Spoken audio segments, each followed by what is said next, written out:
Convido você a ir abrindo a sua Bíblia. Nós vamos fazer a segunda parte da mensagem de semana passada. Então nós vamos continuar lá no livro de Gálatas. Gálatas, capítulo número 5.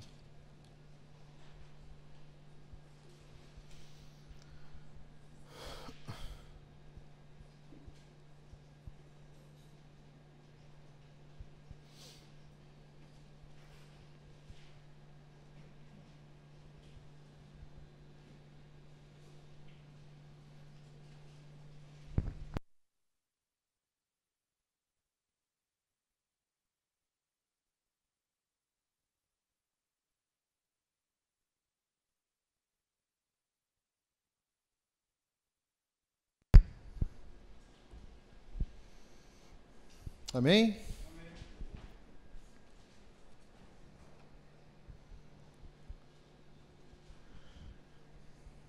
Vamos lá então?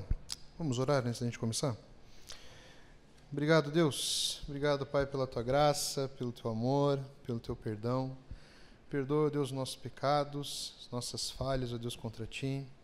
Te pedimos, ó Deus, que Teu Santo Espírito, Pai, continue a falar aos nossos corações, continue, ó Deus, a transformar as nossas vidas, que nós possamos, ó Deus, sermos discípulos, ó Deus, que nasceram de novo, ó Pai, e que estão sendo transformados, ó Deus, a cada dia, Pai. Em nome de Jesus que nós oramos e pedimos, ó Deus, que Tu ilumine, ó Deus, a nossa mente e o nosso coração. Em nome de Jesus, amém. Muito bem. Semana passada nós começamos a falar sobre os frutos do Espírito, as obras da carne e os frutos do Espírito. Se você não estava semana passada, ou não assistiu, eu te recomendo depois ali no YouTube assistir a primeira parte, que daí vai fazer muito mais sentido com a mensagem de hoje. Amém? Nós vamos ler então ali a partir do verso 16. Gálatas 5, a partir do 16. Vai dizer assim: Por isso digo, deixem que o Espírito guie sua vida, assim não satisfarão os anseios de sua natureza humana. A natureza humana deseja fazer exatamente o oposto do que o Espírito quer, e o Espírito nos impele na direção contrária àquela desejada pela natureza humana. Essas duas forças se confrontam o tempo todo, de modo que vocês não têm liberdade de pôr em prática o que intentam fazer. Quando, porém, são guiados pelo Espírito, não estão debaixo da lei.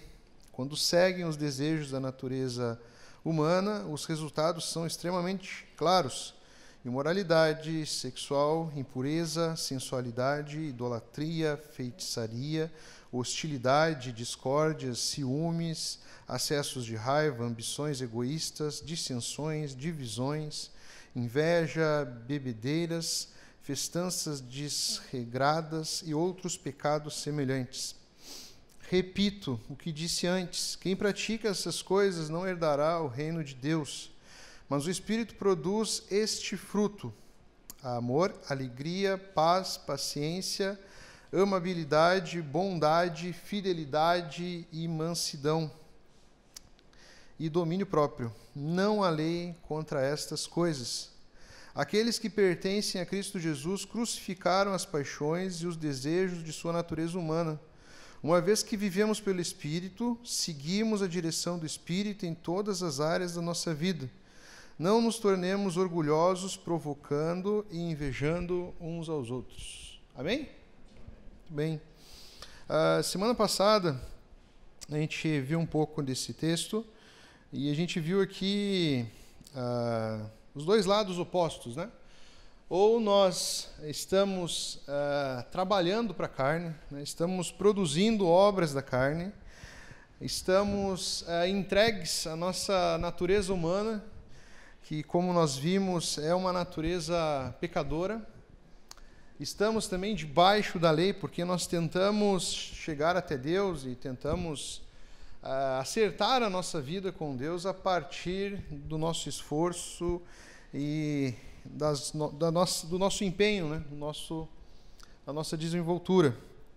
Ou nós vivemos uma vida onde nós somos guiados pelo Espírito Santo de Deus.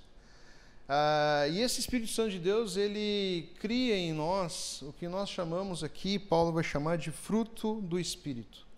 O Espírito Santo de Deus é a presença de Deus em todos aqueles que creem em Jesus. E esse Espírito de Deus, ele trava uma batalha, ele trava uma luta contra essa carne pecaminosa, contra essas vontades da carne, desejos da carne.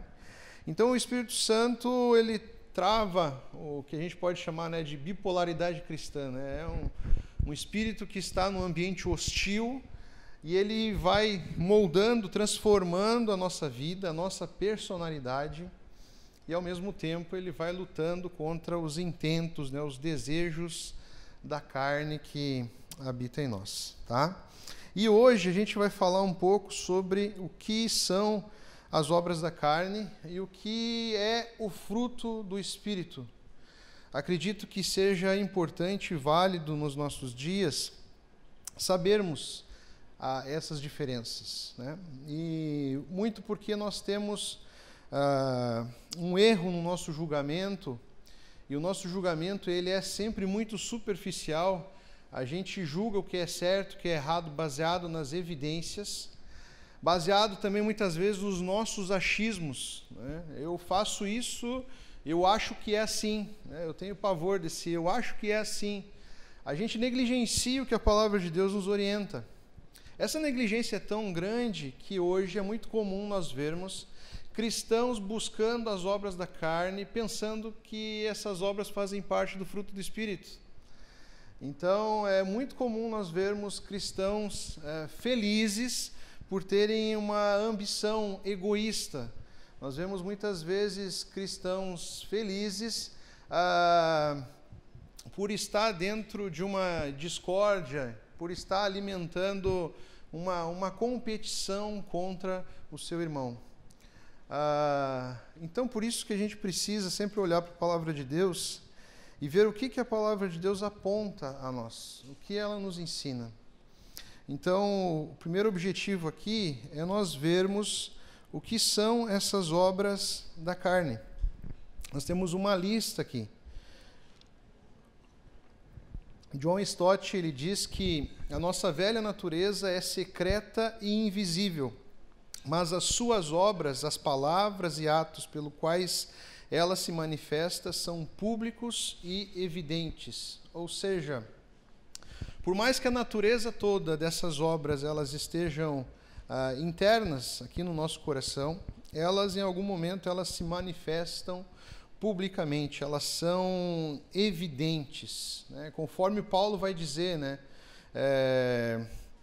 Conforme todos vocês sabem, ou seja, as obras da carne elas são conhecidas. Por isso que me assusta quando cristãos tratam obras da carne como frutos. Porque conforme Paulo diz aqui, as obras da carne elas estão em evidência, elas são claras. Até um ímpio sabe aquilo que desagrada a Deus. Até um não cristão sabe aquilo que não vem de Deus e aquilo que não está apontando para Deus. As obras da carne aqui, elas estão numa lista e a gente vai dividir essa lista aqui. Nós vamos ver ali, por exemplo, no versículo 19, 3 palavras que apontam para a área da sexualidade. É como se o texto tivesse aqui cobrindo e tentando aqui colocar aqui toda a imoralidade, todo tipo de imoralidade sexual dentro das obras da carne. Ou seja, já coloca 3 palavras, 3 conceitos para não haver nenhuma dúvida que tal prática não é desagradável a Deus. Ele vai usar 3 palavras: prostituição, impureza, ou indecência, ou lascívia. A prostituição é toda relação sexual entre pessoas não casadas. Refere-se também a toda sorte de pecado sexual, adultério, fornicação, masturbação, incesto ou homossexualismo. A impureza vai reforçar isso aqui ainda, porque ela vai dar um tom de tudo aquilo sexual que não é natural, ou seja, não é algo de Deus, é contra aquilo que Deus criou e aquilo que Deus nos deu como correto. Indecência ou lascívia é uma sexualidade descontrolada. Eu gosto de uma expressão que encontrei num dos livros, são atos que chocam o público. Ou seja, são todas aquelas manifestações sexuais, né, que quando nós vemos, quando nós temos consciência, nos chocam, né? Um homem entregue à lascívia não conhece freio algum, só pensa em seu prazer e já não se importa com o que pensam as pessoas. Então, a lascívia ou a indecência é o ponto que a pessoa pode chegar de escravidão com relação à obra da carne na parte sexual. Ela não está nem aí porque ninguém pensa dela, não tem nenhum pudor, nenhuma preocupação em esconder até aquilo que está sendo feito. Importante lembrar o contexto que Paulo escreve isso aqui. Isso aqui é lá no tempo do contexto grego-romano, né? No contexto helênico, aonde essas práticas aqui eram normais, né? Tanto o adultério era algo normal. Se você lê alguns filósofos, alguns escritores dessa época, as suas amantes são conhecidas. Não tinha nenhuma preocupação em esconder isso. Era um tempo onde a prostituição e o homossexualismo eles faziam parte de todos os escalões da sociedade. Então, se você acha que os nossos tempos são difíceis, né? Aquele tempo era muito difícil também. Eu acho que ainda nós não estamos vivendo, por mais que muitas coisas nos assustam nessa área, mas a gente não está vivendo ainda o que foi a Roma. A Roma pegou tudo isso de sexual e depravado que existia na Grécia e botou ao máximo. Então, por isso que qualquer seriado, qualquer filme que vá trabalhar a história romana, você tem que ficar pulando as cenas, porque é depravação total. Depois nós vamos ver duas palavras no versículo 20 relacionadas com a área da religião: a idolatria e a feitiçaria. A idolatria é fornecer um substituto inadequado para Deus. É a adoração. É a adoração de deuses feitos pelas mãos do homem. Quando a matéria ela acaba ocupando o lugar de Deus. Também não se resume a idolatria a estátuas, deuses falsos, né? Aqui a gente vai também para a idolatria do coração, né? Tudo aquilo que a gente coloca no lugar de Deus e presta adoração, né, a isso. A feitiçaria é falsificar a obra do Espírito Santo, né? Muito comum como bruxaria, né? Consiste em práticas que tentam manipular forças naturais através de meios sobrenaturais para fins egoístas. Também, naquela época, usava-se muita, não é privilégio nosso, só as drogas. Usava-se desde os dias antigos drogas, né, com propósitos mágicos. Depois, nós vamos ver 8 palavras do 20 ao 21 que descrevem como a nossa carne destrói os nossos relacionamentos. Então, nós vamos dividir em 4 atitudes que são destrutivas e 4 resultados dessas atitudes egoístas. São elas: a ambição egoísta é a competitividade, uma motivação voltada em busca do eu. Inveja. A inveja é o desejo de ter o que os outros têm. Não só o desejo de ter o que os outros têm, mas também os invejosos, eles se alegram quando os outros perdem aquilo que eles têm. Se alegram com o sofrimento dos outros em perder aquilo que eles tanto invejam. Essa é a inveja. O ciúmes é o zelo e a energia de um ego faminto. Deseja possuir tudo que o outro tem. Sejam coisas materiais, reconhecimento, honra ou posição social. Implica também em entristecer por não ter algo que o outro possui. Então você quer muitas coisas que o teu próximo tem e ainda fica triste, né? Fica aquela vida de ingratidão, rancorosa por não ter a grama mais verde que o vizinho tem, né? Rivalidade é hostilidade. Traz a ideia de alguém que luta contra uma outra pessoa a fim de conseguir alguma coisa.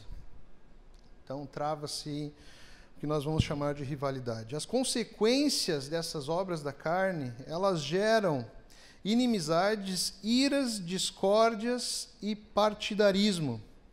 Inimizade não se resume a ser um provocador de brigas, mas também é um sentimento hostil nutrido ao longo dos anos ou ao longo do tempo. É algo que se enraiza no nosso coração. Isso é o oposto ao amor. Então é algo, né, um sentimento ruim que você tem sobre alguém e você vai alimentando, você vai nutrindo isso. Iras, interessante, né? Explosões de raiva, né? Arder em ira ou em indignação. Ou seja, é um pensamento violento, explosivo, presente em pessoas que estouram a qualquer momento. Fruto de qualquer motivo ou por um destempero emocional. A pessoa não consegue se controlar e acaba se estourando toda hora. É também um ódio que se inflama, e a qualquer momento ele diminui, ou seja, nós nos inflamamos, não chegamos a estourar, mas é algo que está no nosso coração e de vez em quando ele se inflama, aí ele abaixa, mas depois volta de novo. A ira. Discórdias, né? Divisões entre pessoas. Geralmente a ira conduz a isso também. Traz a ideia de alguém que luta contra uma pessoa com finalidade de conseguir alguma coisa. Alguém que busca um cargo, uma posição para servir ao próximo, mas a sua motivação é em benefício próprio. Não tem nenhuma preocupação, nenhum desejo em servir alguém. E partidarismo, né? São grupos partidários e rivais permanentemente, né? Ou seja,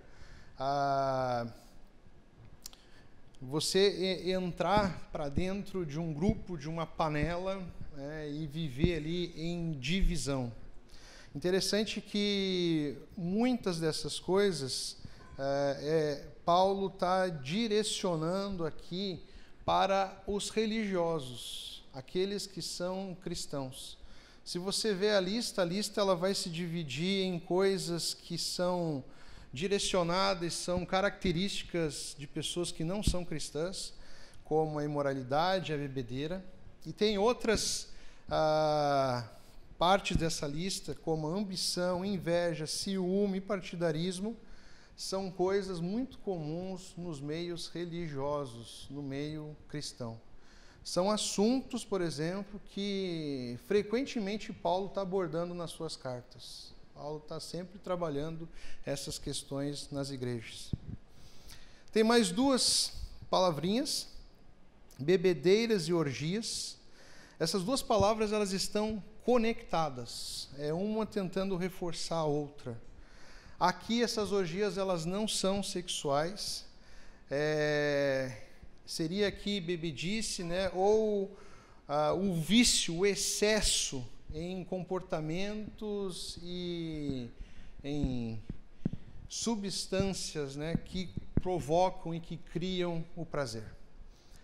Então, você deve estar pensando aí, pá, ainda bem, pastor, que o senhor deixou a glutonaria de fora, né? Show de bola. Então, a glutonaria foi um erro aí, né? Uma das possíveis traduções é a glutonaria, mas ela vai entrar na mesma pegada da bebedice e das substâncias que criam o prazer. Para você ver o quanto é grave a glutonaria também. Ela está ali, ó, conectada, né? E como eu falei, a gente é muito superficial e a gente é muito visível.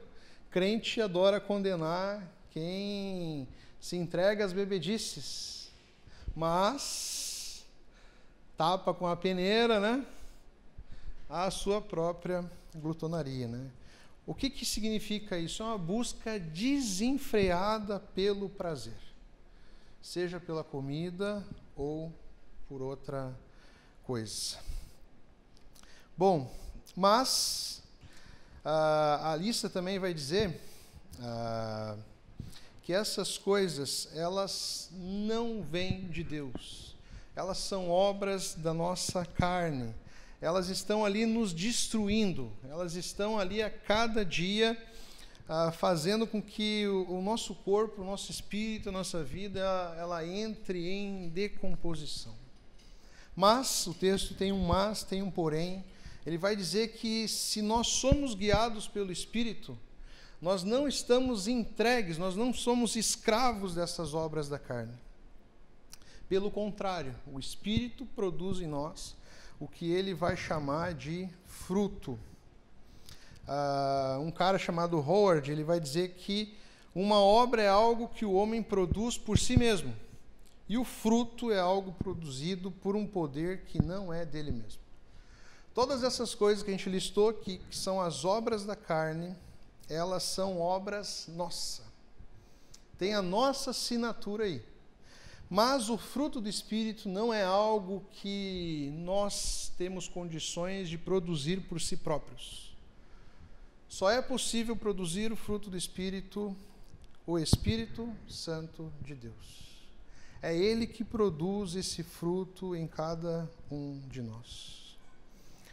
E esse termo, fruto do Espírito, ele está apontando para a agricultura, algo muito próximo que cada dia tem se afastado de nós. Mas por vivermos aqui no interior, na campanha, a gente ainda tem um contato com a agricultura. E não é à toa que Paulo vai dar o exemplo da agricultura para o fruto. Tem 4 características que eu quero que a gente reflita em cima dessas características sobre o fruto do Espírito. Primeiro, o crescimento do fruto do Espírito, ele é gradual. Ou seja, ele cresce, ele vai crescendo aos poucos. E geralmente no início do crescimento dos frutos do Espírito, do fruto do Espírito, ele não é visível. Então imagine, não sei se você sabe, mas grande parte do que você for plantar, por exemplo, uma batata, você não vai ver o crescimento dessa batata. Porque a batata, ela cresce, ela se desenvolve aonde? Embaixo da terra. Então, às vezes, nós achamos que cremos em Jesus e da noite para o dia a gente vira crente, vira o melhor crente possível. Isso muitas vezes é motivo de vanglória para alguns, ou para outros é motivo de frustração. Nossa, Jesus vive em mim, mas não está acontecendo nada comigo. Eu não consigo mudar. Só tem um jeito de você mudar da noite para o dia. É o quê? Superficialmente. É se vestindo de crente. Então a gente tem até as características que ficaram banalizadas nos nossos dias da skin, né? Uma palavra nova, né? Da skin de um crente. O crente é aquele que do nada ele começa a vestir uma roupa social e andar com uma Bíblia enorme embaixo do braço e fica falando toda hora por aí, glória a Deus, amém, aleluia e tal. Isso não significa que há o Espírito Santo de Deus. Isso é algo superficial. Pode ser algo sincero? Pode ser algo sincero. Mas também pode ser também uma fantasia, um personagem, ou algo que está no nosso inconsciente do que é ser um crente. A gente acha, não, que ser um crente é ser assim, é se vestir assim, é falar assim e se comportar assim. Então, às vezes, a gente acaba buscando coisas que são superficiais. Nós acabamos acreditando que se tornar crente é ter uma aparência de crente. Entenda uma coisa, que talvez, quase sempre, o fruto ele está se desenvolvendo e ninguém está vendo, nem mesmo você. Até nós mesmos, muitas vezes, demoramos a nos dar conta de que o fruto do Espírito está crescendo em nós. Sabe, o momento que é um dos momentos que nós vemos que há o crescimento do Espírito Santo de Deus na nossa vida? É nos momentos onde surgem os problemas e as dificuldades. Quando surgem os problemas e as dificuldades, a maneira com que nós reagimos aos problemas e às dificuldades mostram em nós os frutos do Espírito. E aí você cai em si, você fala, nossa, um tempo atrás eu jamais agiria dessa forma. Um tempo atrás eu não ia ter a paciência que eu tenho.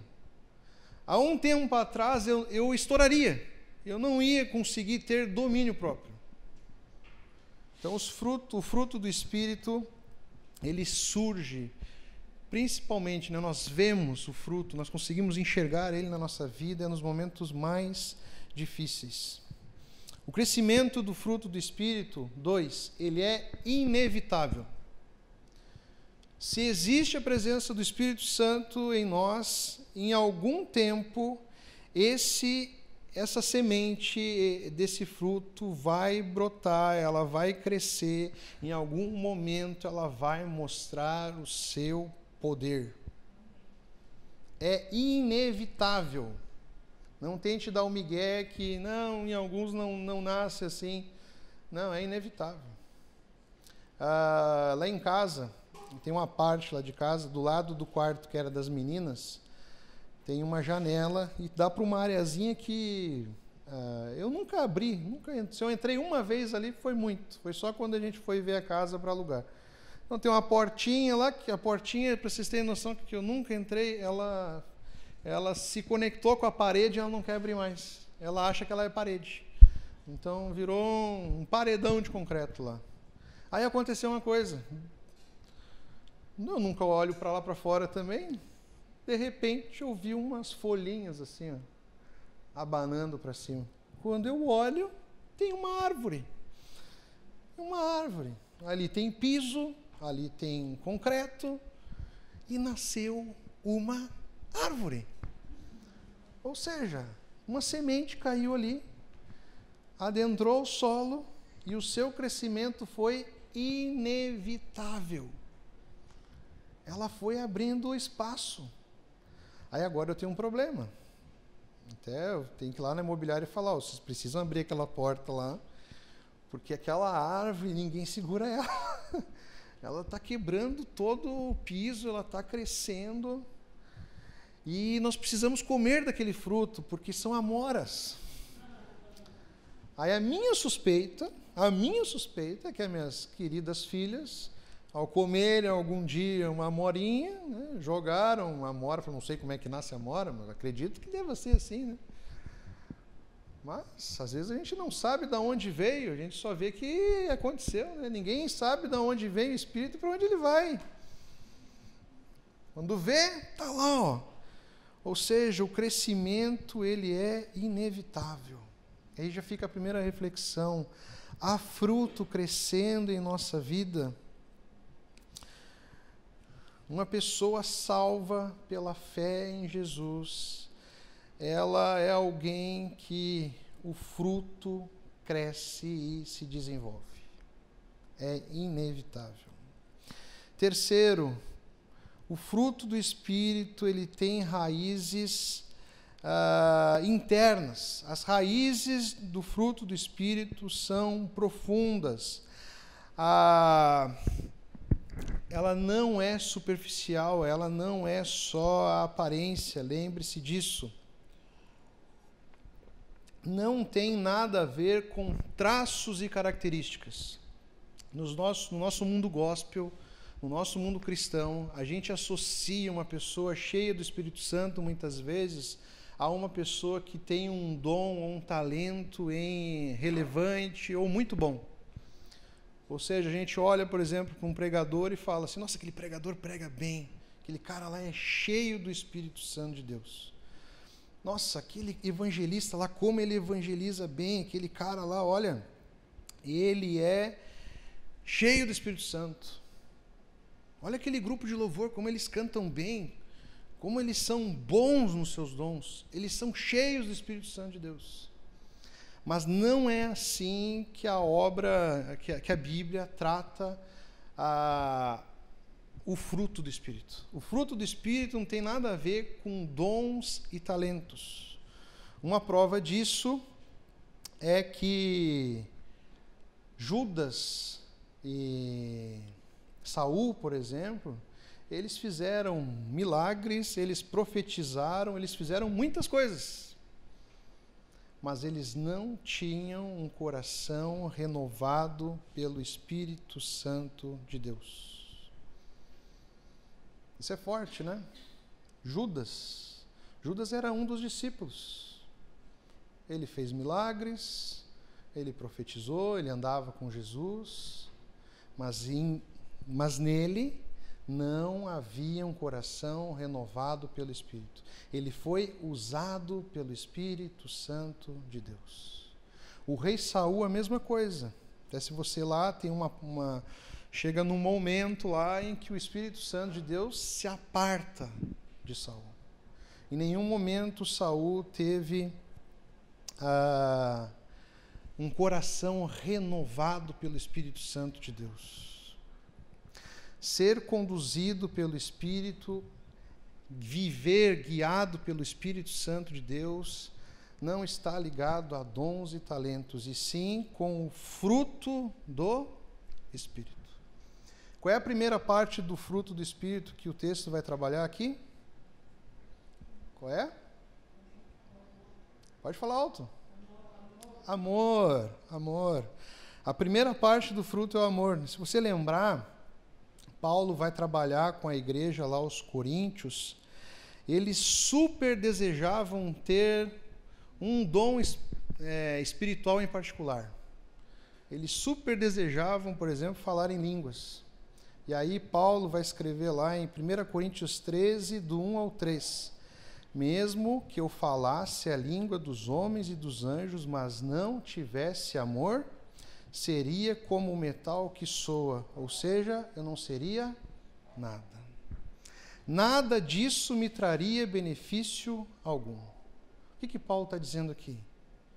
Mesmo que eu tivesse todos os dons, mesmo que eu tivesse esse dom aí que vocês tanto querem, tanto supervalorizam, se não tiver em nós o amor, que é o fruto do Espírito, nada disso importa. Nada serei. Eu gosto dessa versão. Ainda que eu falasse a língua dos homens e dos anjos e não tiver amor, nada serei. Então, entenda isso, o fruto do Espírito, ele é profundo. Ele é profundo. E ele é um só. Não confunda com dons e com talentos. Lembre-se que Deus fez até uma mula falar, né? Até uma mula foi usada pelo Espírito Santo de Deus, né?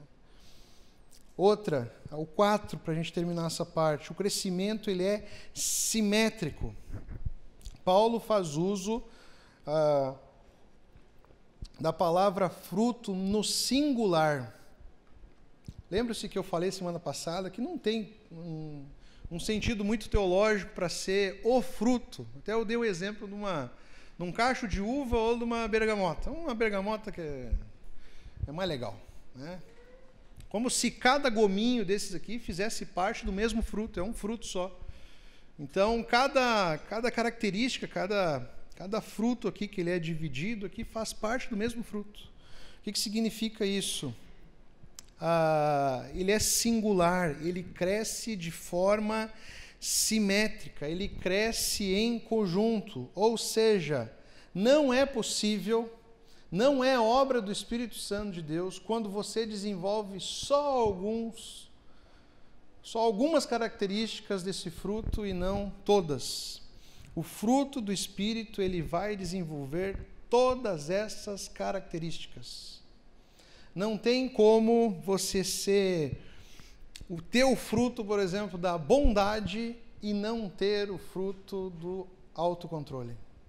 Eles crescem paralelos, eles crescem em simetria. Outra coisa, nós não podemos confundir o fruto do Espírito com um temperamento natural ou um traço de personalidade que a gente já tenha. Isso é muito comum também, às vezes a gente confunde.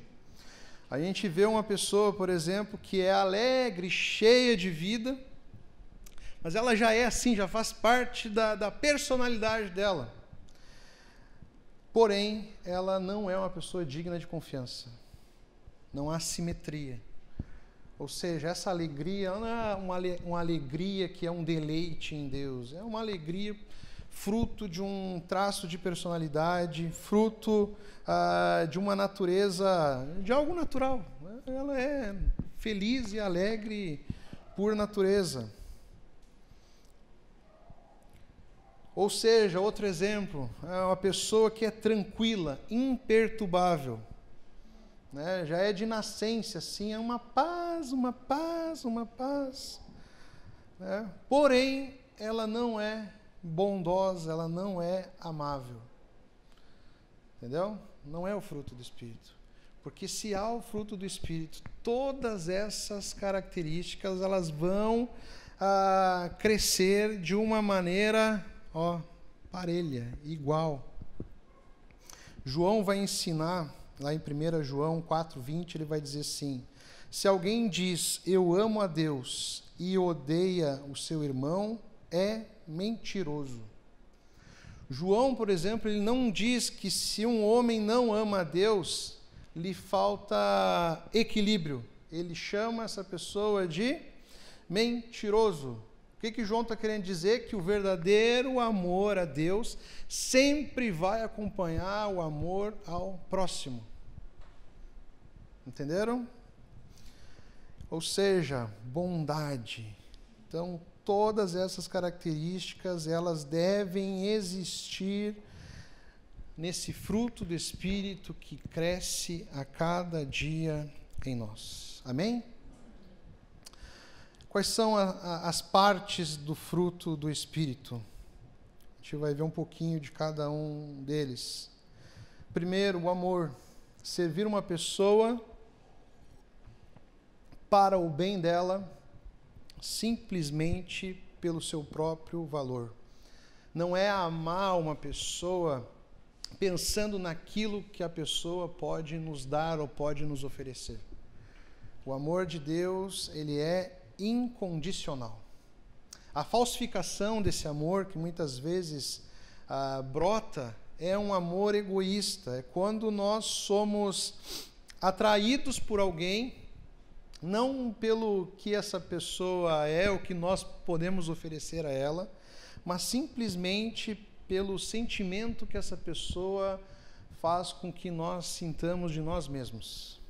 Então, é um amor puramente egoísta, egocêntrico. Então, o amor de Jesus, o amor que Deus nos ensina, que é parte desse fruto, é um amor incondicional. Parte desse fruto é a alegria. A alegria é quando nós nos deleitamos em Deus. É quando nós temos uma alegria que é fundamentada no relacionamento que nós temos com Deus. Qual é a falsificação dessa alegria? É quando nós temos mais entusiasmo nas experiências e nas bênçãos e não no abençoador. É quando a gente prefere as bênçãos de Deus do que buscar uma alegria no que Deus é. O que acaba acontecendo quando a gente coloca a nossa alegria nas bênçãos e nas experiências? O nosso humor, a nossa alegria, ela vai sempre oscilar, dependendo da circunstância. Se nós estamos numa circunstância ruim, a nossa alegria diminui. Se nós estamos numa circunstância boa, o nosso entusiasmo cresce. Se Deus nos abençoa de uma maneira que a gente gosta, a gente está lá vibrando. Quando Deus não nos abençoa da maneira que a gente gostaria, a gente se frustra e fica triste. A alegria de Deus, ela é para sempre, porque ela é firmada em um Deus que não muda. As circunstâncias mudam, mas o Deus permanece o mesmo. Por isso que a gente tem que buscar sempre satisfação no que Deus é, do que Ele representa para nós. Porque as circunstâncias, meus irmãos, elas mudam toda hora, todo dia, assim como o clima. Nós aqui em Livramento sabemos muito bem disso. Paz é confiança, é descansar na sabedoria e do controle de Deus. É o contrário, é o oposto de confiar nos nossos próprios meios. Quando nós confiamos nos nossos próprios meios, nós não temos paz. Nós só temos paz com Deus quando nós descansamos nele, confiamos nele. Essa paz substitui a ansiedade e a preocupação. Você quer se livrar da ansiedade e da preocupação? Confie mais em Deus. Descanse mais em Deus. Depois nós temos parte da lista que vão ter como foco o relacionamento com o nosso próximo. Paciência, algo que todos nós temos aqui aos montes, né? Todos nós aqui transbordamos de paciência. O que é a paciência? É a capacidade de enfrentar os problemas sem perder a cabeça. Ou seja, é não chegar ao ponto de partir à torta e direito. Tem outra palavrinha que caminha junto, que é uma palavrinha bem bonitinha, longanimidade. Uma das traduções, das explicações, é ânimo espichado ao máximo. É tardio em se irar. É ter capacidade de suportar injúrias, mesmo tendo condições de retaliação ou de buscar a vingança. Mas por ter paz, não o faz. E a falsificação da paz, muitas vezes, é cinismo. É achar que os problemas, na verdade, eles são pequenos demais para a gente se importar. Na verdade, a gente está querendo se livrar daquilo e não enfrentar os problemas com paz e longanimidade. Amém? Estou ouvindo pouco amém hoje. Pouco amém. Palavra difícil de dizer, benignidade. Ai. Trava a língua essa aqui. Capacidade de servir ao próximo de maneira prática. É o amor colocado em prática. O oposto da bondade é quando nós não somos amorosos e quando o que nós fazemos nos faz nos sentir bom o bastante para os outros ou para Deus. Ou seja, nós não estamos sendo bondosos porque nós queremos servir ao nosso próximo e colocar o amor em prática.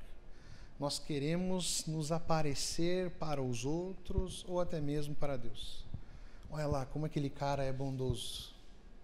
Por isso que a palavra de Deus vai nos ensinar, quando praticarmos a bondade, né? O que nós fazemos com a nossa mão direita, a mão esquerda não deve ver. Mostra que o fruto da nossa bondade é o fruto do Espírito e não uma bondade falsificada. Depois nós vamos ter algumas características que têm relação com nós mesmos. Fidelidade é ser uma pessoa plenamente confiável e fiel à própria palavra. O oposto disso é uma pessoa que é oportunista. Ela só é fiel nos bons momentos. Agora, uma pessoa fiel, que tem fidelidade, ela é uma pessoa digna de confiança, não importa o momento, não importam as circunstâncias. Uma pessoa fiel, ela vai ser fiel até se ela tiver que confrontar, até se ela tiver que enfrentar um desafio de falar umas verdades, porque ela é fiel. Amém? Mansidão, dócil submissão, é poder sobre controle. O oposto é ser superior ou voltado para o próprio interior. O maior exemplo de mansidão que nós temos é Jesus. Eu gosto de uma música que cantava-se antigamente, que uma parte dela dizia assim: mansidão é viver como Jesus foi manso e humilde até a cruz. Jesus ali na cruz, ele tinha poder para descer daquela cruz e fazer o que ele quisesse. Ele podia se vingar, ele podia fazer o que ele quisesse ali. Ele é Deus. Ele tinha poder para isso. Mansidão é ter poder, é ter condições de fazer algo, mas se submeter, se controlar. Amém? Domínio próprio. O domínio próprio. A capacidade de colocar o importante acima do urgente, em vez de ser sempre impulsivo ou descontrolado. Ou seja, autocontrole sobre os desejos e apetites. Essa palavrinha, que é a original do grego, ela apontava para a disciplina que os atletas tinham. Os atletas naquela época, eles tinham um autocontrole, ou seja, eles tinham poder e domínio sobre o corpo. Eram altamente disciplinados. Essa palavrinha era usada para isso, para apontar um atleta disciplinado e autocontrolado. A outra forma de usar isso no texto é forte também, que significa o poder e o domínio que o cristão tem sobre o sexo. Ou seja, o autocontrole, ele está presente em todas as áreas da nossa vida. Ou seja, nós temos que ter controle pelo Espírito Santo de Deus sobre todas as áreas da nossa vida. Amém? A gente já está caminhando para o final aqui. Talvez, de novo, assim como semana passada, você possa estar pensando, né? Beleza, pastor? Mais uma vez eu vi que já era. Já era, porque conhecer as obras da carne hoje, conhecer um pouquinho delas, só mostrou o quanto eu tenho sido tentado e como eu tenho caído. E o Senhor ter mostrado o fruto do Espírito só mostra o quanto eu estou longe disso. Talvez você possa estar exatamente dessa maneira. Indignado porque tem sido dominado pela carne e frustrado por estar vendo o fruto do Espírito muito longe. Paulo, que escreve aos Gálatas, ele tem o mesmo sentimento que nós. Lá em Romanos, ele vai escrever a mesma coisa, ali no capítulo 7, o tema ali é a mesma coisa, é a luta, é a guerra entre carne e espírito. E Paulo chega ao ponto de se frustrar com isso, ou dar um grito de misericórdia e esperança a Deus. Lá no versículo 24, ele tem até uma exclamação no que ele fala. Ele olha para os céus e diz assim: miserável homem que sou, quem me livrará do corpo dessa morte? Quando a gente entende o contexto de que Paulo está falando aqui, é mais forte ainda. Havia uma prática, antigamente, de um povo chamado os piratas etruscos, que eles tinham uma prática que era tão horrível, a prática da necroforia, que eles mesmos se horrorizavam disso. Quando alguém era culpado de assassinato, eles pegavam o assassino e pegavam o corpo de quem ele tinha assassinado e amarravam o assassino ao corpo. De cabeça a cabeça, pescoço, pescoço, peito com peito, braço com braço. Eles deixavam espichadinho, amarradinho. O corpo do morto ia apodrecendo, ia entrando em decomposição e ia contaminando o corpo do assassino. À medida que o corpo ia apodrecendo e se decompondo, o corpo do assassino acontecia a mesma coisa. Até chegar ao ponto do assassino morrer, apodrecer e entrar em decomposição. O que Paulo está falando aqui é que essa miséria da nossa natureza pecaminosa, ela é como um corpo podre, que está amarrado a nós e a cada dia vai nos destruindo, nos matando, fazendo com que a gente entre em decomposição. As obras da carne nos levam para longe de Deus. As obras da carne nos matam.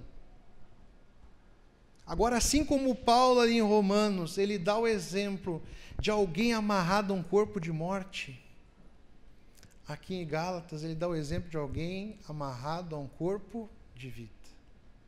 Mas os que são guiados pelo Espírito, crucificados foram com Jesus na cruz. Crucificaram a carne.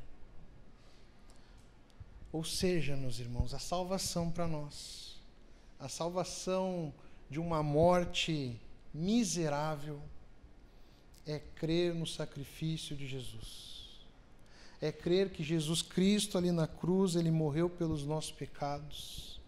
É crer que Jesus Cristo ali na cruz morreu também pela nossa natureza pecaminosa.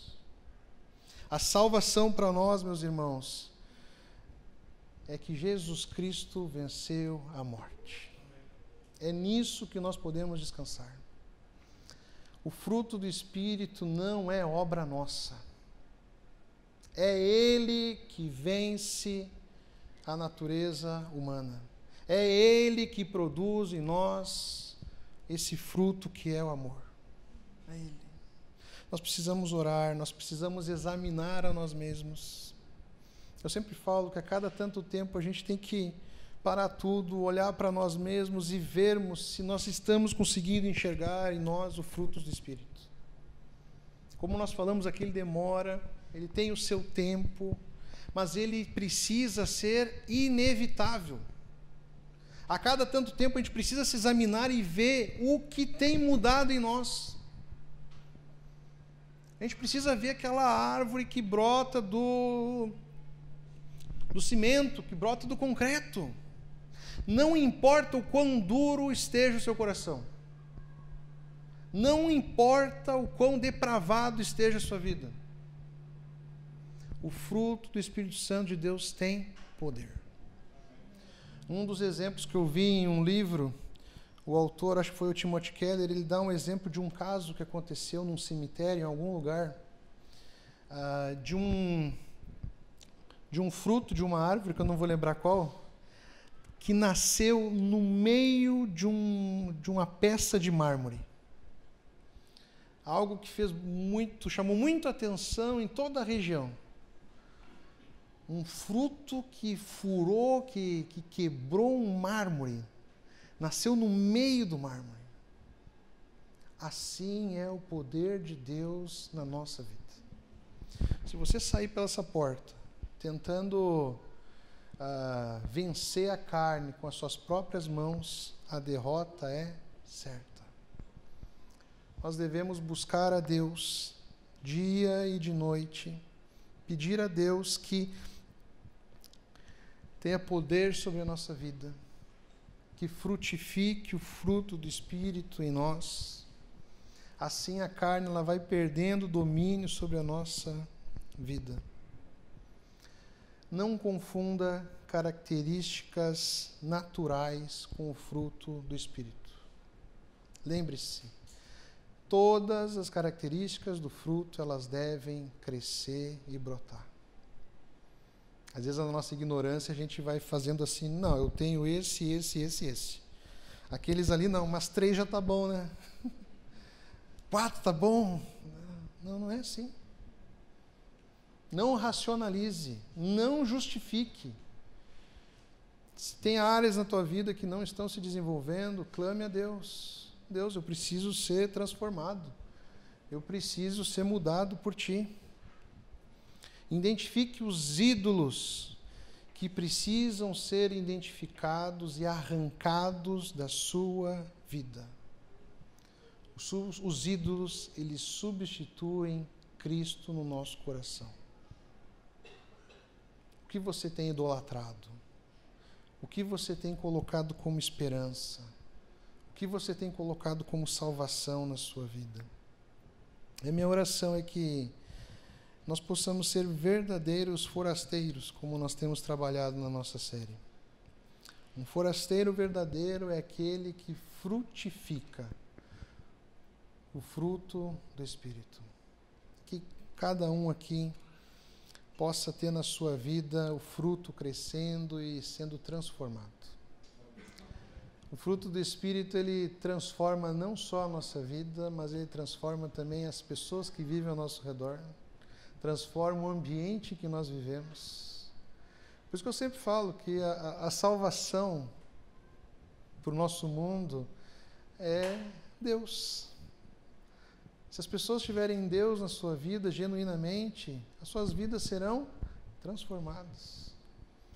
A maneira com que elas se relacionam com Deus vai ser transformada, a maneira com que elas se relacionam com o corpo vai ser transformada, a maneira com que eles se relacionam com o próximo vai ser transformada. Só Jesus Cristo e a ação do Espírito de nós nos salva de nós mesmos. Nós possamos clamar, que nós possamos examinar, para que Deus possa cada vez mais inundar a nossa vida e o nosso coração. Amém? Vamos orar?